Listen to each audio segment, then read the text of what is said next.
हरतालिका तीज कब है? 2025 में हरतालिका तीज का व्रत 26 अगस्त 2025 मंगलवार को रखा जाएगा। तीर्थ्य तिथि आरंभ 25 अगस्त दोपहर 12:34 बजे, तीर्थ्य विधि समाप्त 26 अगस्त दोपहर 1:54 बजे। हरतालिका तीज का शुभ मुहूर्त सुबह 5:56 बजे से सुबह 8:31। इस समय में भगवान शिव और माता पार्वती की पूजा करना शुभ रहेगा। हरतालिका तीज व्रत कब है? पहली बार व्रत उठा या नहीं?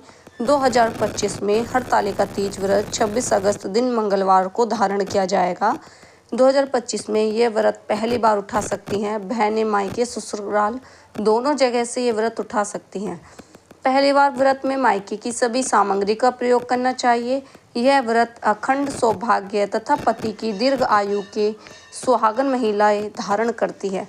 यह व्रत कुंवारी कन्या भी कर सकती है अच्छा वर पाने के लिए। यह व्रत 24 घंटे निराहार तथा निर्जला धारण करने का विधान है। हरतालिका तीज के 10 नियम। व्रत एक बार शुरू करे तो जीवन भर रखे, चाहे महामारी हो या बीमारी हो। यह निर्जल व्रत है, जल भी पारण के बाद ही लिया जाता है। पूजा में मिट्टी की पार्वती माता की मूर्ति बनाकर पूजन करें। रात भर जागरण कर शिव पार्वती की कथा सुने। रात भर अखंड ज्योत जलाए, दिया बुझने न दे। व्रत के दौरान शुद्ध आचरण और संयम जरूरी है। व्रत छोड़ना हो तो विधिवत त्याग करें, ऐसे ही न छोड़े। विवाहिता व कुंवारी दोनों रख सकती हैं, लेकिन नियम अनुसार एक दिन पहले से नींबू, मीट, बैंगन, प्याज, लहसुन न खाएं। पूजा स्थान और मन में पवित्रता बनाए रखें। व्रत में कांच के कप का इस्तेमाल न करें। कांच का कप इस्तेमाल नहीं करना चाहिए, क्योंकि कांच के कप हड्डियों से बनते हैं। व्रत में 16 श्रृंगार करना चाहिए। लाल हरे रंग के कपड़े पहने। व्रत में 7 फेरों का मंगलसूत्र जरूर पहने। व्रत में बाल न धोए। बालों को आप एक दिन पहले धो सकते हैं। हरतालिका तीज में भगवान शिव की कथा जरूर सुने। हरतालिका तीज में भगवान शिव की कोई भी कथा आप सुन सकते हो। अगर आपके पास हरतालिका तीज की कोई किताब नहीं है तो आप 16 सोमवार के व्रत की या अर्थ सोमवार व्रत की कथा भी सुन सकते हैं। अर्थ सोमवार व्रत कथा। एक साहूकार बहुत धनवान था। उसको धन आदि किसी बात की कोई कमी नहीं थी, परंतु पुत्र न होने के कारण वह अत्यंत दुखी था। वह इसी चिंता में रात दिन रहता था और इसीलिए वह पुत्र की कामना के लिए प्रति सोमवार को शिव जी का व्रत और पूजन किया करता था। सायंकाल को शिव जी के मंदिर में जाकर दीपक जलाया करता था। उसके इस भक्ति भाव को देखकर एक समय श्री पार्वती जी ने शिव जी महाराज से कहा कि हे महाराज, यह साहूकार आपका अनन्य भक्त है और सदैव आपका व्रत और पूजन बड़ी श्रद्धा से करता है, अतः इसकी मनोकामना पूर्ण करनी चाहिए। शिव जी ने कहा कि पार्वती जी, यह संसार का क्रम क्षेत्र है। जैसा किसान खेत में जैसा बीज बोता है वैसे ही फल काटता है, ठीक उसी प्रकार जैसे तुम कर्म करोगे वैसे ही तुम्हें फल मिलेगा। उसी तरह इसी संसार में जो जैसा कर्म करता है वैसे ही फल भोगता है। पार्वती जी ने अत्यंत आग्रह से कहा कि महाराज, जब यह आपका ऐसा भक्त है और यदि इसको किसी प्रकार का दुख है तो उसको अवश्य दूर करना चाहिए, क्योंकि आप तो सदैव अपने भक्तों पर दया करते हो, उनके दुखों को दूर करते हो। यदि ऐसा नहीं करोगे तो मनुष्य क्यों आपकी सेवा करेंगे, क्यों व्रत करेंगे, क्यों आपका पूजन करेंगे। पार्वती जी का ऐसा आग्रह देख शिव जी महाराज प्रसन्न होकर कहने लगे, हे पार्वती, इसके कोई पुत्र नहीं है। इसी पुत्र चिंता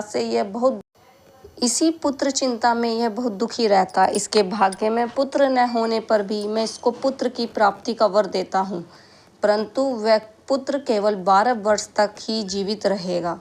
इसके पश्चात वह मृत्यु को प्राप्त होगा। इससे अधिक मैं और कुछ नहीं कर सकता, इसके लिए कुछ नहीं कर सकता। यह सब बात साहूकार सुन रहा था। इससे उसको न तो प्रसन्नता हुई और न ही उसको दुख हुआ। वह पूर्व व्रत वैसे ही शिव जी महाराज का व्रत और पूजन करता रहा। कुछ समय व्यतीत हो जाने पर साहूकार की स्त्री गर्भवती हुई और 10वें महीने उसके गर्भ से अति सुंदर पुत्र की प्राप्ति हुई। साहूकार के घर में बहुत खुशी मनाई गई, परंतु साहूकार ने उसकी केवल 12 वर्ष की आयु जानकर अधिक प्रसन्नता प्रकट नहीं की और न ही किसी को भेद बताया। जब वह पुत्र 11 वर्ष का हो गया तो बालक की माता ने उसके पिता से विवाह आदि के लिए कहा, परंतु वह साहूकार कहने लगा, मैं अभी इसका विवाह नहीं करूँगा और काशी जी पढ़ने के लिए भेजूँगा।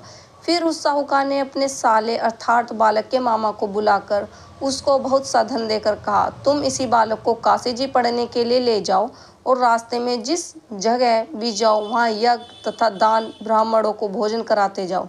इसी प्रकार वह दोनों मामा भांजे सब जगह यज्ञ कराते ब्राह्मणों को भोजन कराते जा रहे थे। रास्ते में उनको एक शहर पड़ा। उस शहर को राजा की कन्या का विवाह था और दूसरे राजा का लड़का जो विवाह के लिए बारात लेकर आया था वह एक आंख से काना था। लड़के के पिता को इसी बात की बड़ी चिंता थी कि कहीं वर देख कन्या के माता पिता विवाह में किसी प्रकार की अड़चन पैदा न कर दे। इसी कारण जब उसने अति सुंदर सेठ के लड़के को देखा तो मन में विचार करने लगा, क्यों न दरवाजे के समय इस लड़के से वर का काम ले लिया जाए।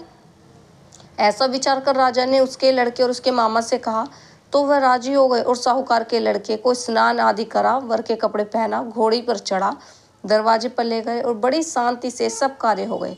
अब वर के पिता ने सोचा, यदि विवाह कार्य भी इसी लड़के से करा दिया जाए तो क्या बुराई है। ऐसा विचार करके उसके मामा से कहा, यदि आप फेर और कन्यादान का काम भी करा दें तो आपकी बड़ी कृपा होगी, हम इसके बदले आपको बहुत सा धन देंगे। उन्होंने स्वीकार कर लिया और विवाह कार्य बहुत अच्छी तरह से हो गया। परंतु जिस समय लड़का जाने लगा उसने राजकुमारी की चुंदड़ी के पल्ले पर लिख दिया कि तेरा विवाह तो मेरे साथ हुआ है, परंतु जिस राजकुमार के साथ तुमको भेजेंगे वह एक आंख से काना है और मैं काशी जी पढ़ने जा रहा हूँ।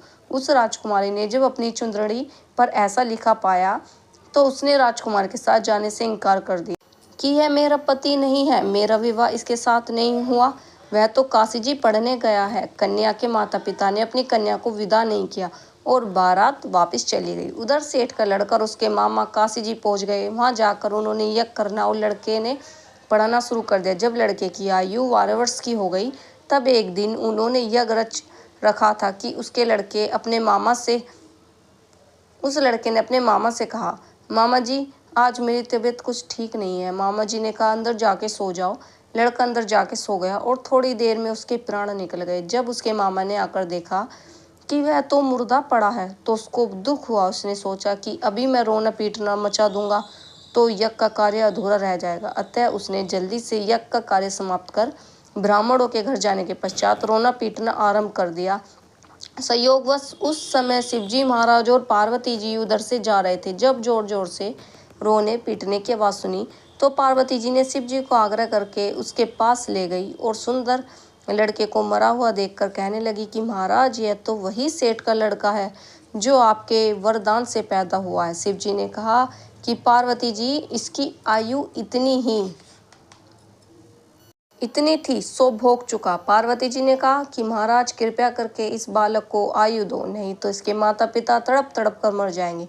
पार्वती जी के इस प्रकार बार बार आग्रह करने पर शिव जी ने उसको वरदान दिया और शिव जी महाराज की कृपा से लड़का जीवित हो गया। शिव पार्वती कैलाश चले गए तब वह लड़का और उसके मामा उसी प्रकार यज्ञ कराते घर की तरफ चल पड़े और रास्ते में उसी शहर में आए जहाँ पर उस लड़के का विवाह हुआ था। वहाँ आकर जब उन्होंने यज्ञ आरंभ कर दिया तो लड़के के ससुर ने उसको पहचान लिया, अपने महल में ले जाकर उसकी बड़ी खातिरदारी की, साथ ही बहुत सारा धन और दासी सहित बड़े आदर और सत्कार के साथ अपनी लड़की का जमाई को विदा किया। जब वह अपने शहर के निकट आए तो उसके मामा ने कहा कि पहले मैं तुम्हारे घर जाकर खबर कराता हूँ। उस समय उसके माता पिता अपने घर की छत पर बैठे हुए थे। उन्होंने यह प्रण कर रखा था कि यदि हमारा पुत्र सकुशल घर आया तो राजी खुशी नीचे आ जाएंगे, नहीं तो छत से गिरकर अपने प्राण दे देंगे। इतने में उस लड़के के मामा ने आकर यह सारा समाचार दिया कि आपका पुत्र आ गया, परंतु उनको विश्वास न आया। तब उसके मामा ने शपथ पूर्वक कहा कि आपका पुत्र अपनी स्त्री तथा बहुत सारा धन लेकर आया। तो उस सेठ ने बड़े आनंद के साथ उसका स्वागत किया और वह बड़ी प्रसन्नता के साथ रहने लगे। इसी प्रकार जो कोई सोमवार का व्रत धारण करता या इसकी कथा सुनता है तो उसके दुख दूर होकर सभी समस्त मनोकामना पूर्ण हो जाती है। इस लोक में नाना प्रकार के सुख भोग कर अंत में सदाशिव लोक की प्राप्ति हुआ करती है। अगर आपके पास हरतालिका तीज व्रत की कथा नहीं है तो आप सोमवार व्रत कथा भी पढ़ सकते हो, क्योंकि व्रत कथा चाहे वो सोमवार की हो या हरतालिका तीज की हो, व्रत तो भोलेनाथ शिव जी का ही रखा जाता है, इसलिए आप कोई भी कथा पढ़ सकते हो इसमें। अगर आपको हमारी वीडियो अच्छी लगी हो तो हमारी वीडियो को लाइक करें, चैनल को सब्सक्राइब करें और एक प्यारा सा कमेंट ज़रूर दें।